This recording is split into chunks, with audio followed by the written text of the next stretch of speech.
Breaking news దేశవ్యాప్తంగా సంచలనం సృష్టించిన NEET UG question paper leakage కేసులో సిబిఐ ఎంక్వైరీ స్పీడప్ చేసింది. కేసుతో సంబంధం ఉన్న వారి అరెస్టుల పరంపర ప్రజెంట్ సాగుతూ ఉంది.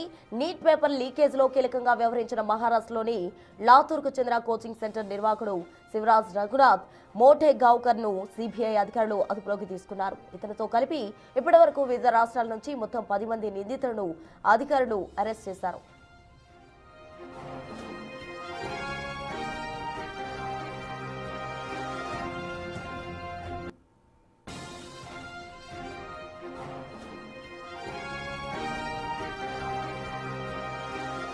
మహారాష్ట్రలో యంసర్గా విద్యార్థులకు సుపరిచితుడైన లాతూర్లోని రేణుకై కెమిస్ట్రీ క్లాసెస్ వ్యవస్థాపకుడు శివరాజ్ రఘునాథ్ మోఠేగావ్కర్ ను సిబిఐ అరెస్ట్ చేసింది. దాదాపు 2 దశాబ్దాలుగా శిక్షణ తరగతులు నిర్వహిస్తున్న మోఠేగావ్కర్ ను దాదాపు 8 గంటల పాటు ప్రశ్నించిన అనంతరం అధికారులు అదుపులోకి తీసుకున్నారు.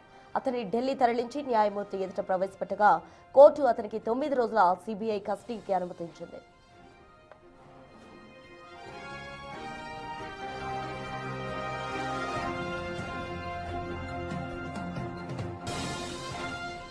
నీట్ పరీక్ష మే 3న జరగ్గా మోఠేగావ్కర్ కు గత నెల 23నే క్వశ్చన్ పేపర్ అందినట్టు సిబిఐ దర్యాప్తులో తెలియంది. వాటిని చేతితో రాసిన నోట్ల రూపంలో అతడు పలువురికి చేరవేశాడని గుర్తించారు. మోఠేగావ్కర్ కోచింగ్ సెంటర్లో జరిపిన శోధనలో లభించిన కెమిస్ట్రీ క్వశ్చన్ బ్యాంక్ నీట్ పరీక్షల్లో వచ్చిన ప్రశ్నలు ఒకేలా ఉన్నట్టు అధికారులు గుర్తించిన అధికారులు నిందితుడిని ఫోన్ను ఫారెన్సిక్ విశ్లేషణకు పంపించారు.